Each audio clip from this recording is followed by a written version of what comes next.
ప్రజలు అధికారం ఇచ్చింది పాలించడానికా లేక పగ తీర్చుకోవడానికా? ముఖ్యమంత్రి స్థాయి వ్యక్తి మాట్లాడాల్సిన భాష ఇదేనా? కేసీఆర్ అహంకారాన్ని చూసి ఓడించిన తెలంగాణ ప్రజలు ఇప్పుడు రేవంత్ రెడ్డి మాటల్లోని కక్షను గమనిస్తే ఏ తీర్పు ఇస్తారు? గీత దాటుతున్న ముఖ్యమంత్రి భాష రాజకీయంగా ఆయనకు ముప్పు తెచ్చిపెట్టబోతోందా? కేసీఆర్ కటౌట్ను చూసి ఓడించిన జనం రేవంత్ రెడ్డి దూకుడును ఎప్పుడు చెక్ పెట్టబోతున్నారు? కేసీఆర్ పాఠం నుండి రేవంత్ ఎందుకు నేర్చుకోలేకపోతున్నారు?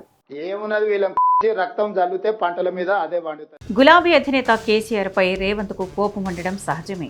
నాడు సీఎంగా ఉన్న కేసీఆర్ అత్యంత తెలివిగా ఓటుకు నోటు కేసులో రేవంత్ ను అత్యంత తెలివిగా ఇరికించాడు. ఆ తర్వాత జైలుకు పంపించాడు. ఉగ్రవాదులను వేసే బ్యారెక్లో వేశాడు. కూతురు పెళ్లికి చుట్టపు చూపులాగా వచ్చేలా చేశాడు. చివరకు కొడంగల్లో ఓడించాడు. పట్నం నరేందర్ రెడ్డిని ఎమ్మెల్యేగా గెలిపించాడు. ఇన్ని చేసిన తర్వాత ఎవరికైనా పీకల మీద కోపం ఉంటుంది.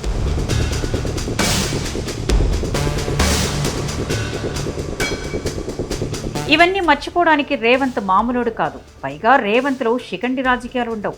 ఏదున్నా ఫేస్ టు ఫేస్. కానీ అన్నిసార్లు ఇవి వర్కౌట్ కావు. ప్రతిపక్ష పార్టీలో ఉన్నప్పుడు ఆగ్రహంగా మాట్లాడితే జనం ఈలలు వేస్తారు, గోలలు చేస్తారు. కానీ ముఖ్యమంత్రి స్థాయిలో ఉన్న వ్యక్తి హుందాగా లేకపోతే జనం హర్షించరు. ఎందుకంటే రాష్ట్ర కథానాయకుడిగా రేవంత్ మాట్లాడే ప్రతి మాటను ప్రజలు అత్యంత జాగ్రత్తగా పరిశీలిస్తారు. పేగులు మెడలు వేసుకుంటా, నెత్తుడిని పంట పొలాల మీద చల్లుతా, బహిరంగంగా ఉరి తీయాలి, తొక్కి నార తీయాలి, మెడలు ఉంచుతా, జైల్లో వేస్తా, ఇలాంటి మాటలు ముఖ్యమంత్రి హోదాలో ఉన్నవారు మాట్లాడకూడదు. పాపాల బైరోడు ఫామ్ హౌస్ లోనే బందీ అయితాడని చెప్పిన మా నాడు కొడకల్లారా ఎవడన్నా టచ్ చేసి చూడండి, మానవ బాంబులై నా కొడకల్లారా ఎవడన్నా మిగులుతే నేను చూస్తా. ఏమున్నది వీళ్ళ రక్తం జల్లితే పంటల మీద అదే పండుతుంది. ఒక్కనొక్కని పండబెట్టి తొక్కి పేగులు తీసి మెడలేసుకొని ఊరేగుతాం బిడ్డ ఎవడని ప్రభుత్వం మీదకి వస్తే. నాడు కేసీఆర్ ముఖ్యమంత్రిగా ఉన్నప్పుడు ఢిల్లీలో చక్రాలు తిప్పుతా అని భీషణ మాటలు మాట్లాడినప్పుడు చాలా మంది నవ్వుకున్నారు. తన సొంత మీడియాలో పుంఖానుపుంఖాలుగా వార్తలు రాయించుకుంటే జనం ట్రోల్ చేశారు.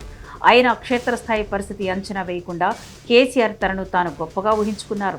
కేంద్రంపై చేసే యుద్ధంలో ఏకంగా ప్రధానమంత్రితో పెట్టుకున్నారు. ప్రధానమంత్రిని కించపరిచే విధంగా మాట్లాడారు. చంద్రబాబును ఏమీ తెలియని వ్యక్తి అంటూ మాట్లాడారు. కేంద్ర మంత్రులను దూషించారు. ఇవన్నీ తెలంగాణ ప్రజలు చూశారు.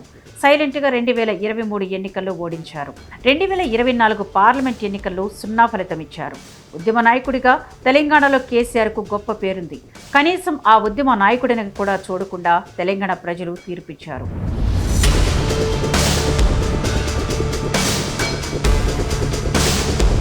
తెలంగాణ ప్రజలు కేసీఆర్ ఆయన పార్టీలో ఉన్న అహంకారాన్ని తట్టుకోలేక విస్పష్టమైన తీర్పిచ్చారు. కేసీఆర్కు అనేక అవకాశాలు ఇచ్చారు తెలంగాణ ప్రజలు. కానీ రేవంత్ రెడ్డి విషయంలో అంత ఓపికతో ఉండరు.